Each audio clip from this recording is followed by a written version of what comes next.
They called him the God of Silence, a man who owned the police, the judges, and the streets of Chicago. Lorenzo Moretti didn't have weaknesses, or so everyone thought.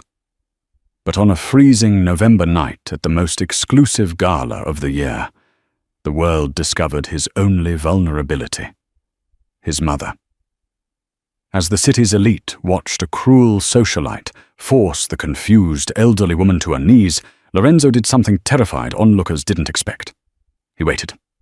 He watched, until a girl with holes in her shoes and nothing to lose stepped between the wolf and the lamb.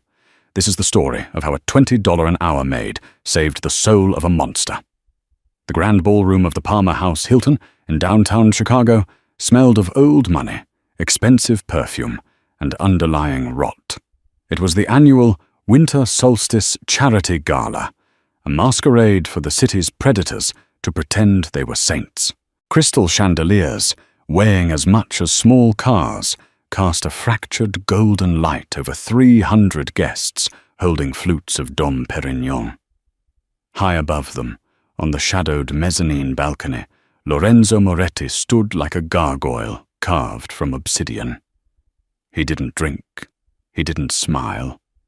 He adjusted the cuffs of his bespoke Brioni suit, his eyes scanning the floor with the predatory focus of a shark in shallow water.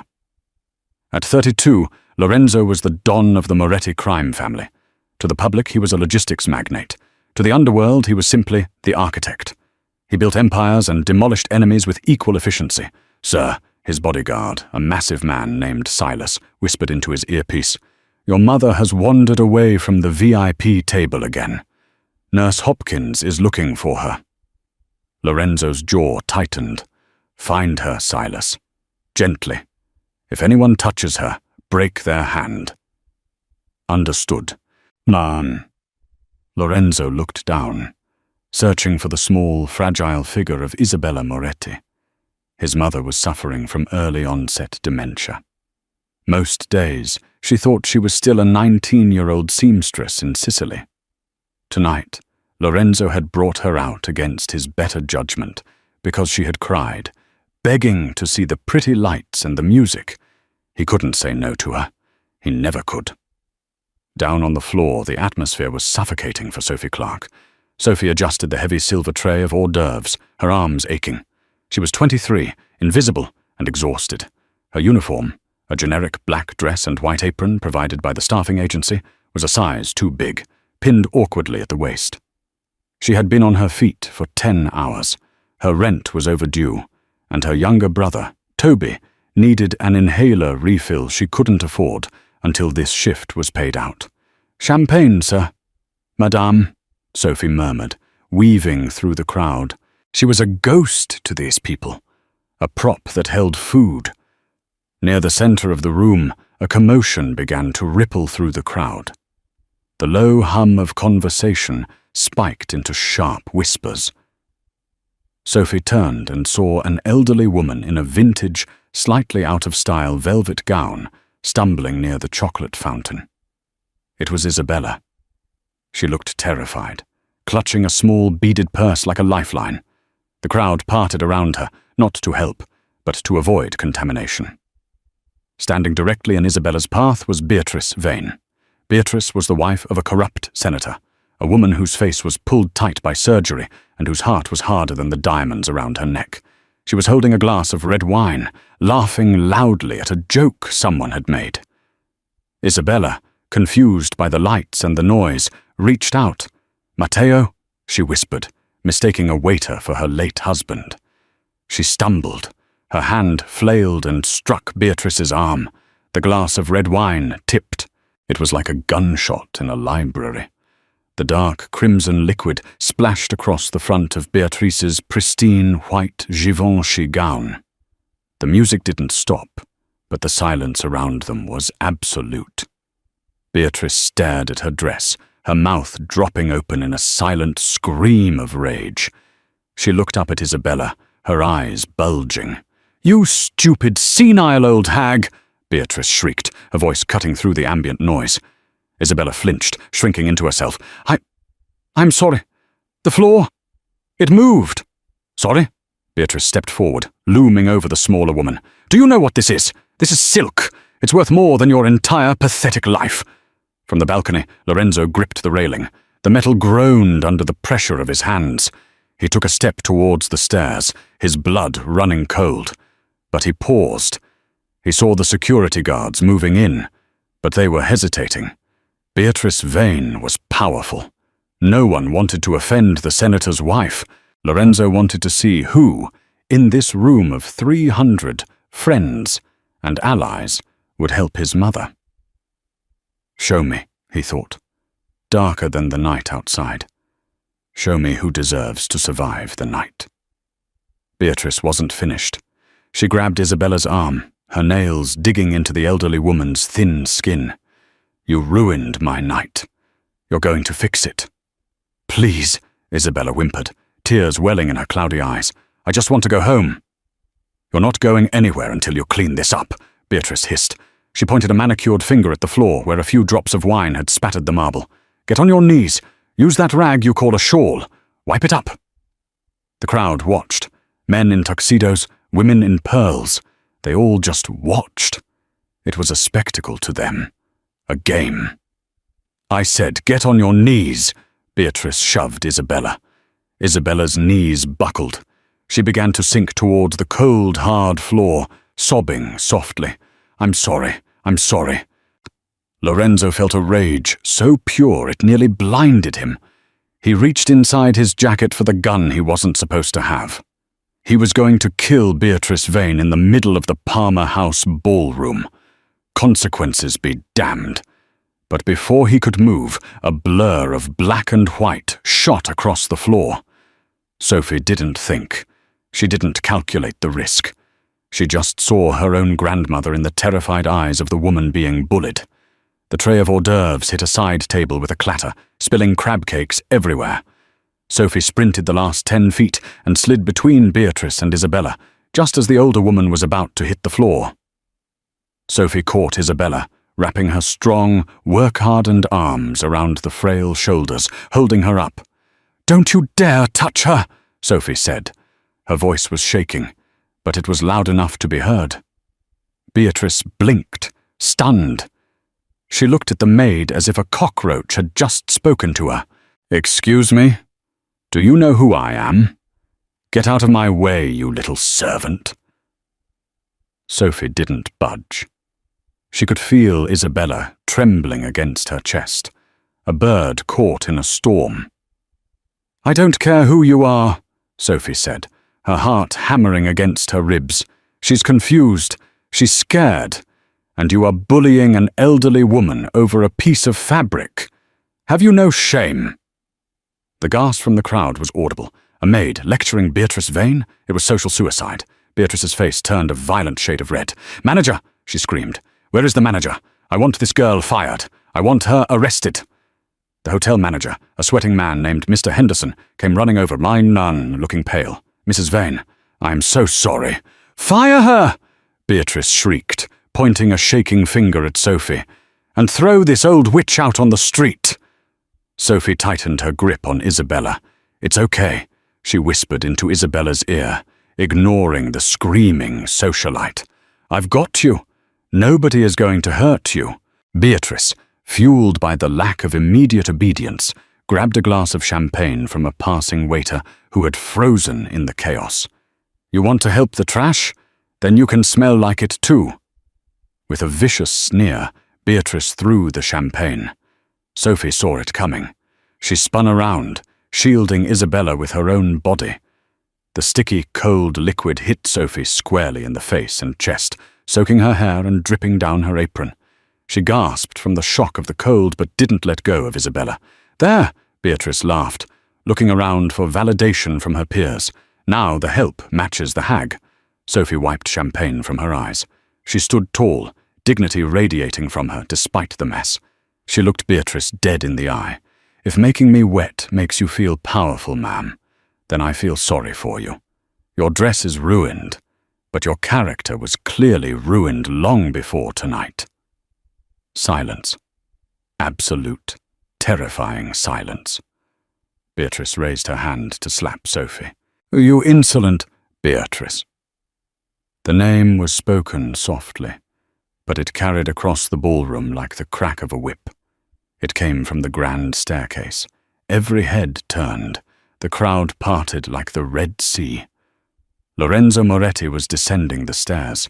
He moved slowly, one step at a time. His face was unreadable, a mask of cold, beautiful marble. But his eyes were burning with a fire that promised ash and ruin. He didn't look at the crowd. He didn't look at the manager. He walked straight into the circle, his polished shoes making no sound. Beatrice Vane's hand froze in mid-air. Her arrogance evaporated instantly, replaced by a primal fear. Everyone knew Lorenzo Moretti. Everyone knew that if you crossed him, you didn't just lose your money. You disappeared. Lorenzo stopped 3 feet from them. He looked at Beatrice. Then he looked at the manager. Finally, his gaze landed on Sophie. He saw the champagne dripping from her chin. He saw the fierce, protective way she held his mother. He saw the fear in her eyes, warring with a stubborn bravery that he hadn't seen in years. He stepped closer to Sophie. She flinched, expecting another attack. Lorenzo reached out. Sophie squeezed her eyes shut, bracing for a blow. But he didn't strike her. With a gentleness that shocked the room, Lorenzo took a silk handkerchief from his breast pocket. He reached out and dabbed a drop of champagne from Sophie's cheek. "What is your name?" he asked, his voice a low rumble that vibrated in her chest. Sophie opened her eyes. She was looking up into the darkest, most intense eyes she had ever seen. "Sophie," she whispered. "Sophie Clark." Lorenzo nodded slowly. He turned his gaze to his mother. "Mama," he said softly. "Are you hurt?" Isabella looked up, her face brightening. "Enzo, this nice girl. She caught me. She stopped the floor from moving." "I know, Mama. I saw." Lorenzo turned to Beatrice Vane. The temperature in the room seemed to drop 10 degrees. "Mrs. Vane," Lorenzo said. His voice was polite, which made it terrifying. "You seem to have mistaken my mother for someone who tolerates disrespect. And you seem to have mistaken this young woman," he gestured to Sophie, "for someone without a protector." Beatrice was trembling so hard her jewelry rattled.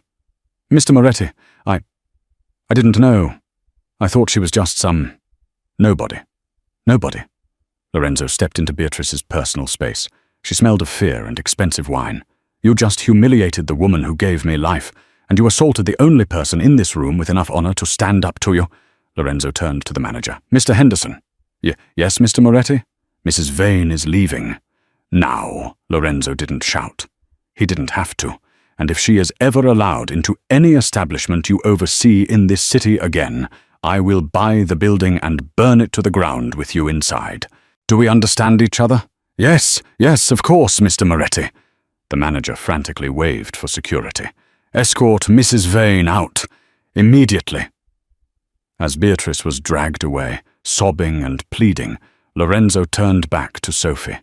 She was shivering, partly from the cold champagne, partly from adrenaline. She started to pull away. I should go. I'm going to get fired for this." "No," Lorenzo said. He took off his tuxedo jacket. It was heavy, warm, and smelled of sandalwood and power. He draped it over Sophie's wet shoulders. It swallowed her small frame. "You're not fired, Sophie Clark," Lorenzo said, buttoning the jacket at her neck, his knuckles brushing her skin. "In fact, you just got a promotion." Sophie looked up at him, bewildered. I don't understand." Lorenzo offered his arm to his mother on one side, and then, to the shock of the entire city of Chicago, he offered his other arm to the champagne-soaked Maid. "Walk with me," he commanded, though it sounded like a plea. "We have much to discuss." As they walked out of the ballroom, leaving a stunned silence in their wake, Sophie had no idea that she had just walked out of her old life and into the lion's den. And the lion was hungry. The air outside the Palmer house was biting, a typical Chicago wind that sliced through clothing, but Sophie barely felt it. She was encased in Lorenzo Moretti's tuxedo jacket, a garment that cost more than her entire year's earnings. A sleek, armored Mercedes Maybach pulled up to the curb with the silent grace of a panther. Silas, the massive bodyguard from the balcony, opened the rear door. "Get in," Lorenzo said. It wasn't a question. Sophie hesitated on the sidewalk. The adrenaline was fading, replaced by a cold dread. She had just publicly shamed a senator's wife and walked off with the city's most dangerous criminal. "Mr. Moretti, I really should go home. My shift is over." "The agency will be worried," Lorenzo looked at her, his eyes dark under the streetlights. "The agency has already been informed that you are no longer in their employ. You are with me now." "What?" Sophie took a step back. "You can't just—" "Sophie," Isabella's voice drifted from inside the car. The elderly woman was already seated, wrapped in a cashmere blanket Silas had produced. "Please, dear. The dark scares me. I need someone to hold my hand." Sophie looked at the old woman. Isabella's eyes were wide and pleading. Then she looked at Lorenzo. His face was impassive, but his hand was holding the door open, waiting. "My brother," Sophie said, her voice small. "I have to get home to my brother. He's sick. He's waiting for me."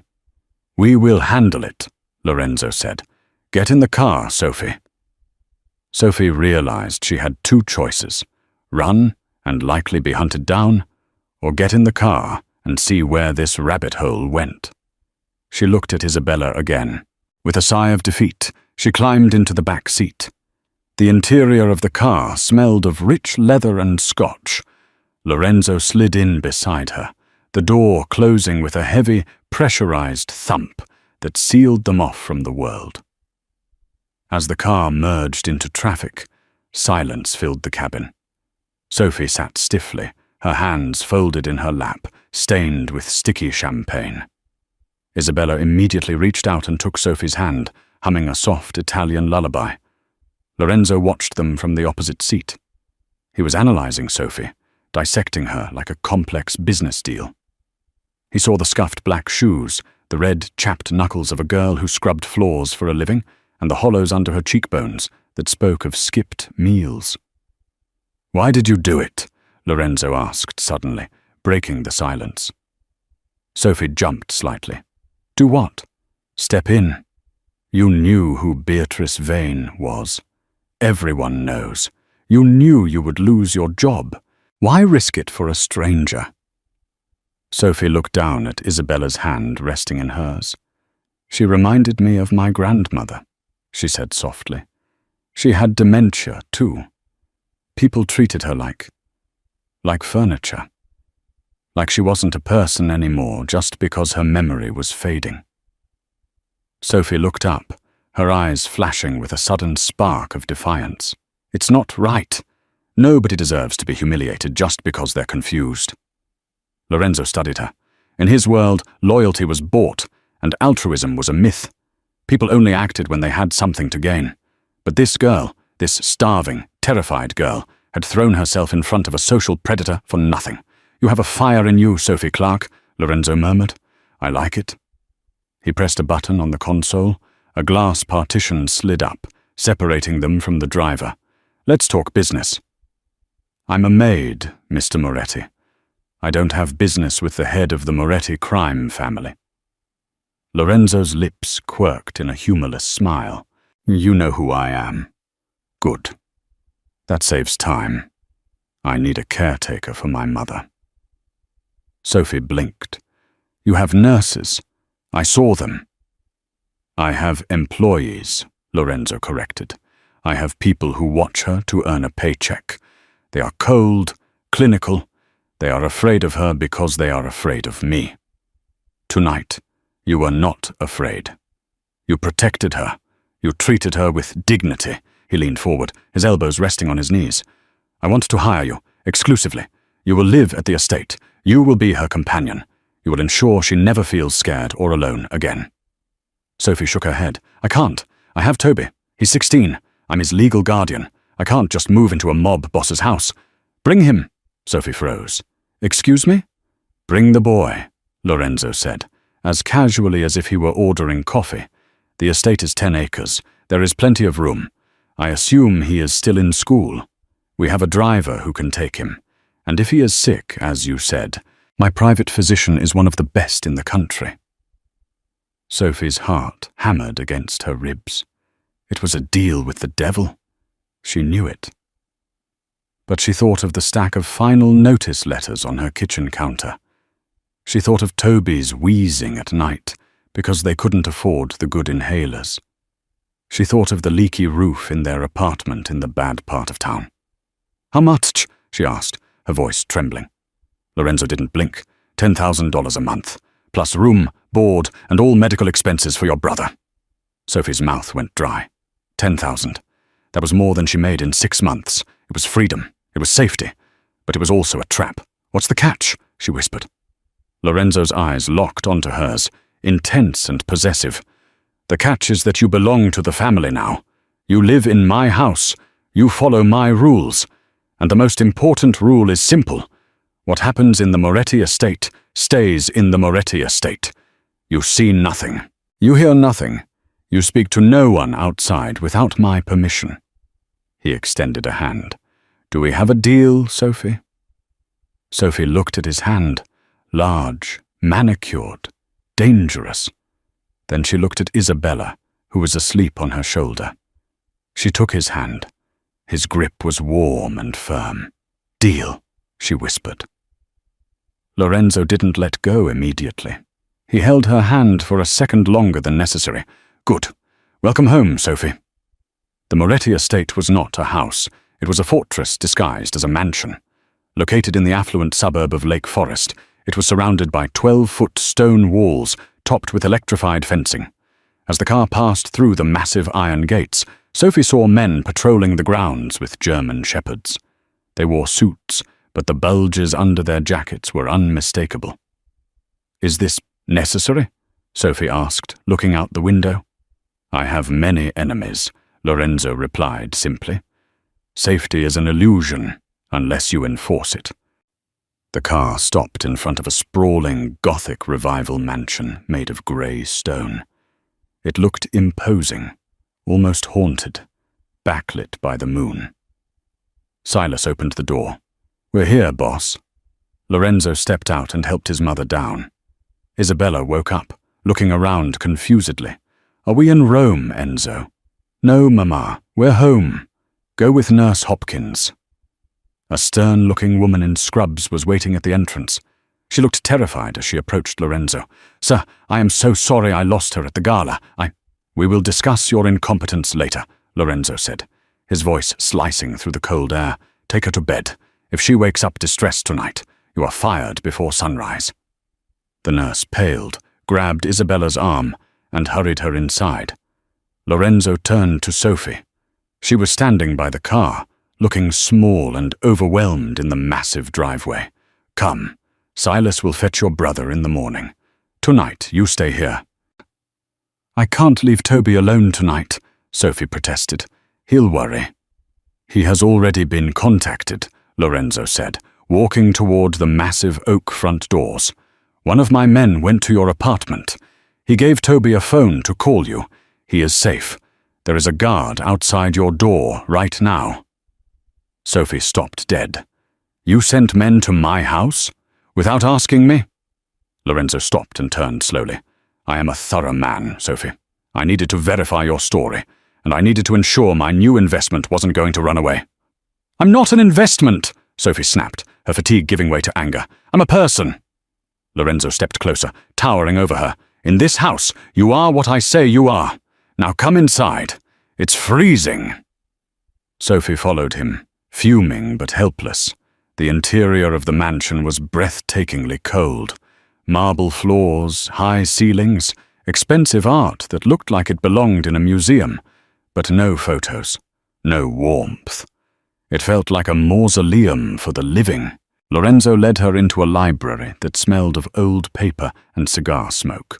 A fire was crackling in the hearth, the only source of warmth she had felt in hours. "Sit," he commanded, pointing to a leather armchair. Sophie sat. She watched as Lorenzo walked to a mahogany desk and poured 2 glasses of amber liquid. He handed one to her. Brandy. It will help with the shock. Sophie took the glass but didn't drink. So what now? Do I sign a contract in blood? Lorenzo chuckled, a low, dark sound. He picked up a manila folder from his desk and tossed it into her lap. Open it. Sophie opened the folder. Her breath hitched. It was her life. There were photos of her, walking to work, photos of Toby at school, copies of her overdue electric bills, a copy of her father's death certificate from a construction accident 5 years ago, an accident where the company never paid out. How? Sophie looked up, horrified. How do you have all this? We've only known each other for an hour. I have a team of analysts who can find the history of a ghost in 10 minutes, Lorenzo said, leaning against the desk. I know everything, Sophie. I know you dropped out of nursing school to take care of Toby when your father died. I know you have $42,000 in debt. I know your landlord, Mr. Russo, has been threatening to evict you by Friday. He took a sip of his brandy, watching her over the rim of the glass. You are drowning, Sophie. I am the lifeboat. Sophie felt naked. All her secrets, her shame, her struggles, laid out on paper for this billionaire criminal to judge. Why are you doing this? She asked, her voice cracking. You could hire anyone. Why go to this trouble for a maid? Lorenzo set his glass down. He walked around the desk and stood in front of her. He reached out and tilted her chin up, so she had to look at him. Because when Beatrice Vane threw that champagne, you didn't flinch, he said softly. You didn't look for an exit. You stood your ground. Loyalty like that is rare. It cannot be taught. It must be born. His thumb brushed her lower lip, a gesture that was shockingly intimate. Sophie stopped breathing. I need someone I can trust with my mother's life, Lorenzo said. My enemies would love to use her against me. They would hurt her to get to me. I need a guard dog, Sophie. One that looks like a lamb, but bites like a wolf. I think that is you. He pulled back and picked up a pen. He placed a document on the table next to her. The contract. It outlines the salary, the benefits, and the confidentiality agreement. It also states that if you betray me, the consequences will be severe. Sophie looked at the paper. It was her salvation. It was Toby's future. It was also the end of her freedom. She thought of the cold apartment. She thought of Beatrice Vane laughing at her. She thought of the way Lorenzo had put his jacket around her. She picked up the pen. I have one condition, she said, her hand hovering over the paper. Lorenzo raised an eyebrow. You are in no position to bargain, but go ahead. Amuse me. I want to finish my nursing degree, she said, online, at night, when Isabella is asleep. You pay for the tuition. Lorenzo stared at her for a long moment. Then a genuine smile touched his lips, not the cold smirk from before, but something real. It transformed his face, making him devastatingly handsome. Done, he said. Sophie signed the paper. Welcome to the family, Lorenzo said. He took the paper and locked it in a drawer. Now, go to sleep. Your room is on the 3rd floor, 2nd door on the left. Do not wander. The motion sensors are active. Sophie stood up, her legs shaky. She walked to the door but paused. Mr. Moretti. Lorenzo, he corrected, his back turned to her as he poured another drink. Call me Lorenzo. Lorenzo. She tested the name. It felt heavy on her tongue. Thank you for the jacket. Good night, Sophie. Sophie walked out into the silent hallway. As she climbed the grand staircase, she didn't see the shadows moving in the corners. She didn't know that by signing that paper she had just put a target on her back. Lorenzo wasn't just hiring a maid. He was bringing a weakness into his fortress. And in the Chicago underworld, weakness was blood in the water.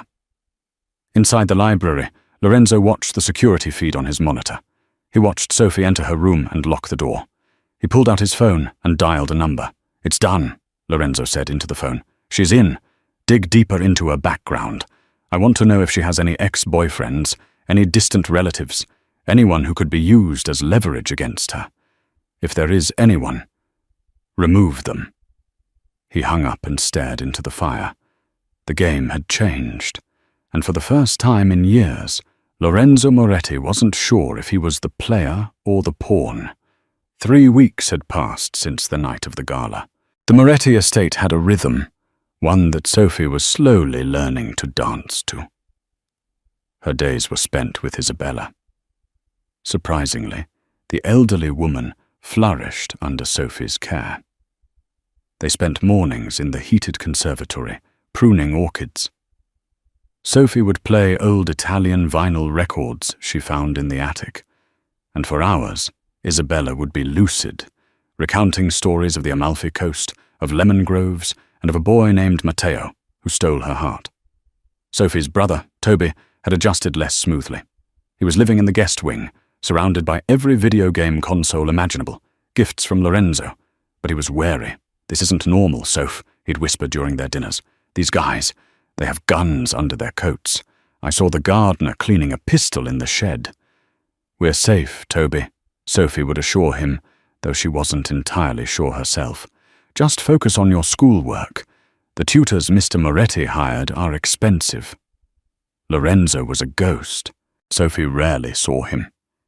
He left before dawn and returned long after the house was asleep. But his presence was everywhere, in the fresh flowers that appeared in her room, in the specific nursing textbooks that arrived by courier, and in the way the guards watched her with newfound respect. One stormy Tuesday evening, the routine broke. Sophie was in the kitchen making herbal tea for Isabella. The house was quiet, save for the drumming of rain against the reinforced glass. She turned around and gasped. Lorenzo was sitting at the small kitchen island, watching her. He had discarded his suit jacket. His white shirt was unbuttoned at the collar, revealing a glimpse of a dark tattoo on his chest. He looked exhausted, his eyes rimmed with red. "I didn't hear you come in," Sophie said, her hand going to her throat. "I know how to move quietly," Lorenzo said, his voice raspy. "It's a survival skill." He gestured to the teapot. "Is there enough for 2? Sophie nodded and poured him a cup. She slid it across the marble counter. He took it, his fingers brushing hers. The electric shock was still there, stronger than before. "How is she?" Lorenzo asked, staring into the steam. "She's having a good week," Sophie said softly. "She remembered your birthday is coming up. She wants to bake a cake. She keeps asking if you like lemon." Lorenzo looked up, surprised. "She remembers my birthday? She hasn't remembered that in 3 years." "She remembers how you felt," Sophie said. "She says you were always a serious boy, that you carried the world on your shoulders even when you were 10. Lorenzo let out a bitter laugh. "She's not wrong. My father died when I was 10. I became the man of the house that day." He looked at Sophie, really looked at her.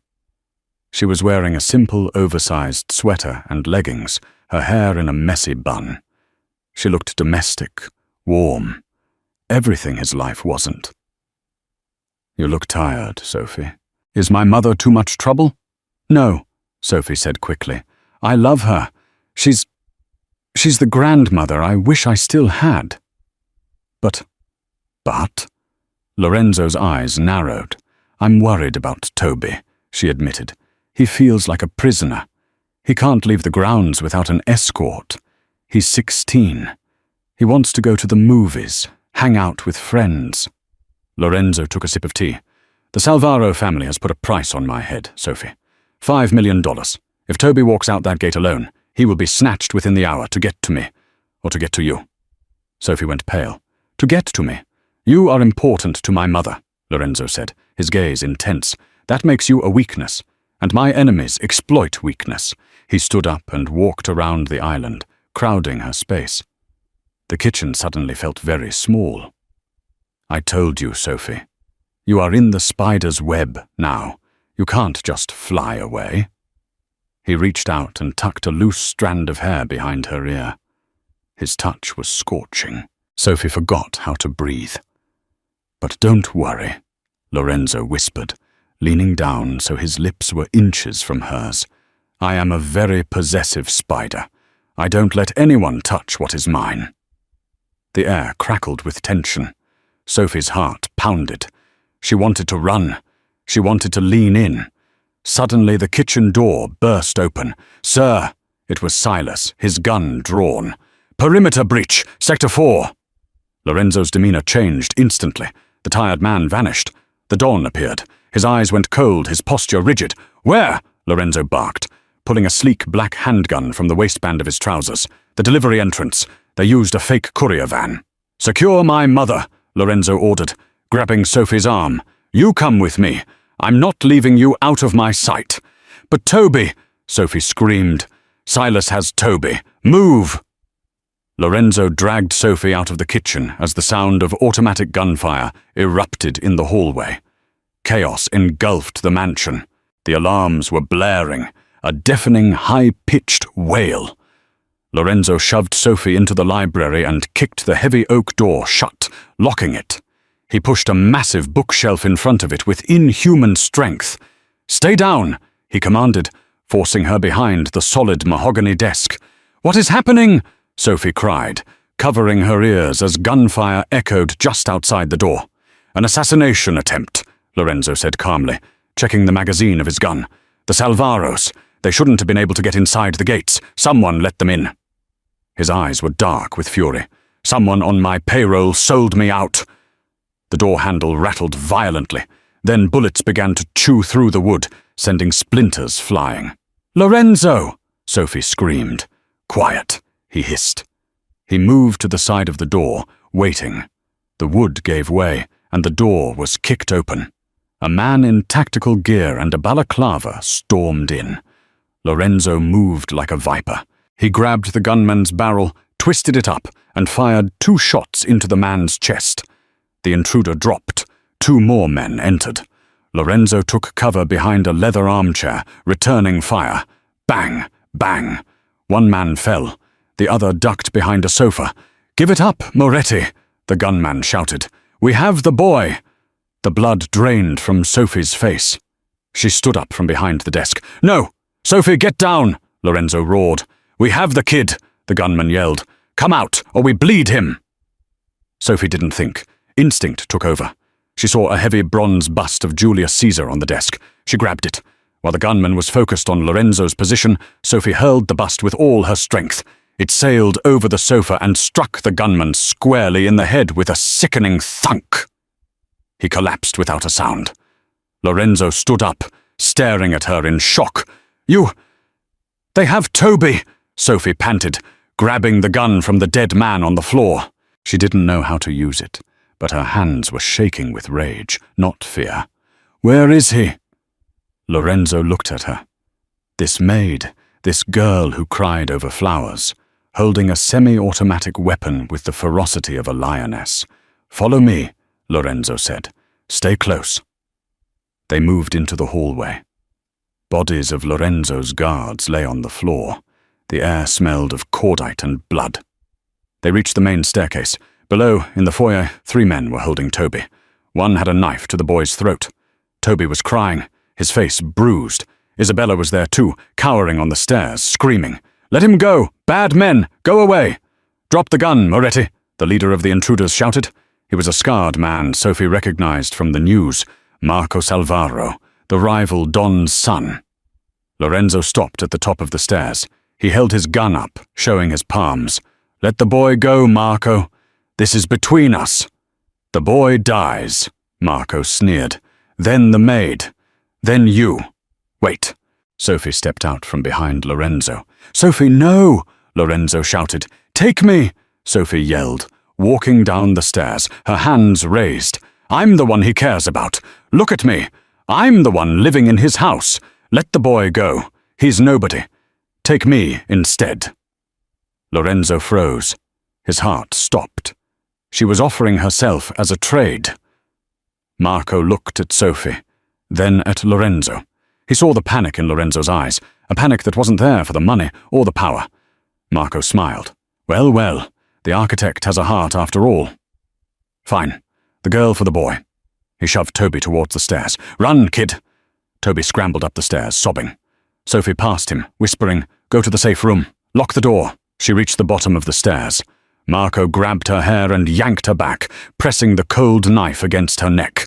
"Now," Marco grinned at Lorenzo. "Drop the gun, or I open her throat." Lorenzo dropped his gun. It clattered on the marble. "Good," Marco said. "Now kill him." He motioned to his men. But as the men raised their rifles, a shadow detached itself from the darkness of the hallway behind them. It was Silas. He was bleeding from a shoulder wound, but he was alive, and he was holding a shotgun. Boom! The man on the left disintegrated. In the confusion, Sophie stomped on Marco's foot with her heel and drove her elbow into his ribs. Marco grunted, the knife slipping. Lorenzo didn't hesitate. He vaulted over the banister, dropping 12 feet to the ground. He landed in a roll and tackled Marco before the man could recover. The fight was brutal and short. Lorenzo unleashed years of repressed rage. He broke Marco's arm with a snap, then delivered a knockout blow to the temple. Silence fell over the foyer. Lorenzo stood up, breathing hard, his knuckles bloody. He turned to Sophie. She was standing there, shaking, a thin line of blood on her neck where the knife had nicked her. "Sophie," he breathed. He crossed the distance in 2 strides and pulled her into his arms.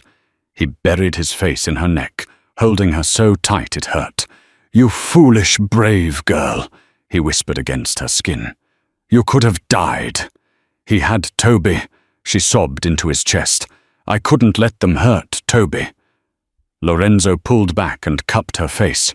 His eyes were wild. "I would have burned the city to ash if they took you." And then he kissed her. It wasn't gentle. It was a kiss of adrenaline, of survival, of possession. It tasted of blood and fear and undeniable passion. Sophie kissed him back, gripping his shirt, anchoring herself in the storm. "Ahem!" Silas cleared his throat, leaning against the wall, shotgun in hand. "Boss, we have a problem." Lorenzo broke the kiss, shielding Sophie with his body. "What?" Silas pointed his shotgun at the top of the stairs. Nurse Hopkins was standing there. She wasn't cowering. She was holding a pistol, and it was pointed directly at Isabella's head. "I'm sorry, Mr. Moretti," the nurse said, her voice trembling, but determined. "The Salvaros offered me $2 million. I have debts too." Lorenzo went deadly still. "If you hurt her, Hopkins, death will be a mercy I will not grant you." "Back off!" Hopkins screamed. "Open the front door. I'm taking the old woman with me." Sophie looked at Isabella. The old woman looked confused, but not scared. She was looking at Sophie. Isabella suddenly reached into her pocket.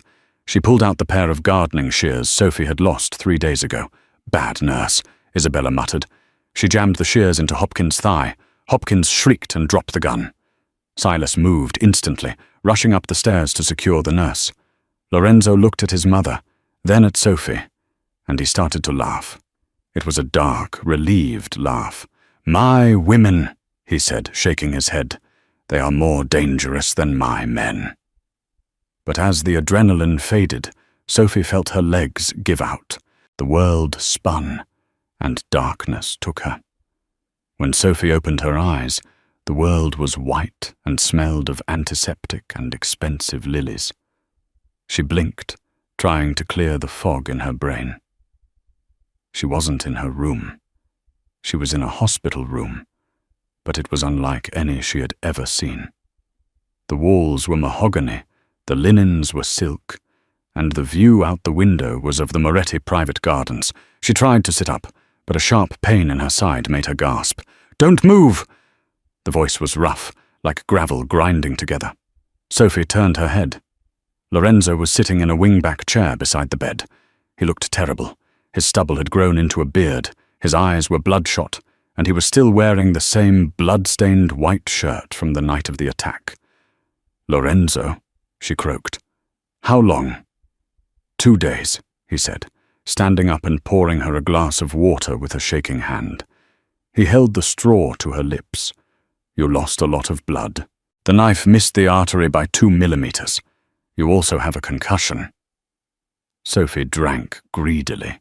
the cool water soothing her parched throat. Memories of the attack came flooding back. The gunfire, Marco Salvaro, the knife at her throat. "Toby," she gasped, gripping Lorenzo's wrist. "Where is Toby?"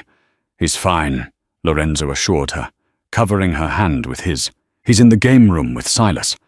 I think Silas is teaching him how to play poker. The boy is resilient." Sophie exhaled, her body sinking back into the pillows. "And Isabella?" "She is currently baking cookies for the security team," Lorenzo said, a faint, weary smile touching his lips. "She believes she defeated the bad man with her gardening shears. She is very proud of herself." Sophie let out a weak laugh that turned into a wince. "She did. She saved us." Lorenzo's face darkened. He sat on the edge of the bed, his weight making the mattress dip. He looked at her with an intensity that made her skin prickle. "You saved us, Sophie." He reached out and traced the bandage on her neck, his touch feather-light. "I watched the security footage. You threw a bust at an armed man. You offered yourself as a hostage. You fought back." He paused, his jaw tightening. "You are the most foolish person I have ever met."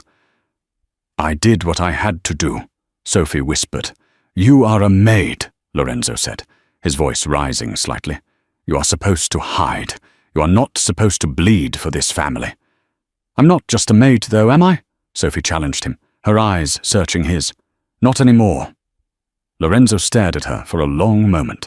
Then he reached into his pocket and pulled out a piece of paper. It was the contract she had signed 3 weeks ago, the one that gave her a salary, a home, and a set of rules. He held it up so she could see it.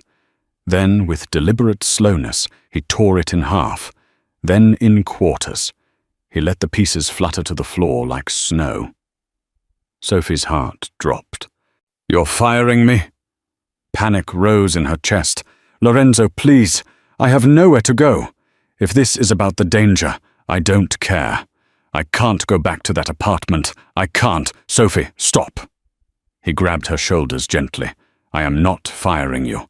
I am voiding the contract because it is an insult to what you are to me now." He leaned in close, his dark eyes burning with possessive fire. "Employees are replaceable. You are not." "Then what am I?" Sophie asked, her breath hitching. "You are my partner," Lorenzo said firmly. "You are the woman who stood in the fire with me and didn't burn. I don't want a maid, Sophie.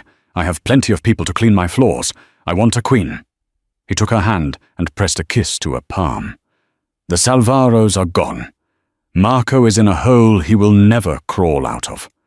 Nurse Hopkins has been dealt with. The threat is neutralized. But my world is still dangerous. It will always be dangerous." He looked deep into her soul. "I am asking you to stay. Not for the money. Not for the nursing degree. But for me. Stay and rule this city by my side." Sophie looked at the man who had terrified Chicago for a decade. She saw the monster the world feared, but she also saw the man who wiped champagne off her face, the man who loved his mother, the man who had sat by her bed for 2 days straight. She thought of her old life, the invisibility, the struggle, the cold. Then she looked at the man offering her the world. "I have conditions," she whispered, a smile tugging at the corner of her mouth. Lorenzo laughed, the sound rich and genuine. "Of course you do. Name them."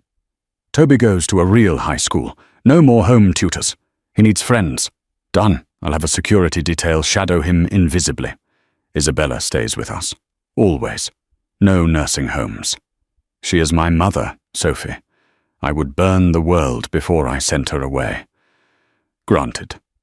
"And one more thing," Sophie said, pulling him closer by his shirt collar. "Yes?" "You have to promise to never wear that shirt again. It's ruined." Lorenzo smirked. "I'll burn it." He leaned down and kissed her. It was a promise sealed in silence, a vow that from this moment on, they were a united front. The architect had found his foundation. 6 months later. The annual Winter Solstice Charity Gala had returned to the Palmer House Hilton. The ballroom was just as opulent as it had been the year before. The chandeliers sparkled, the champagne flowed, and the elite of Chicago gathered to gossip and posture. But this year the atmosphere was different. There was a nervous energy in the air. Everyone was waiting. At the top of the grand staircase, the music swelled.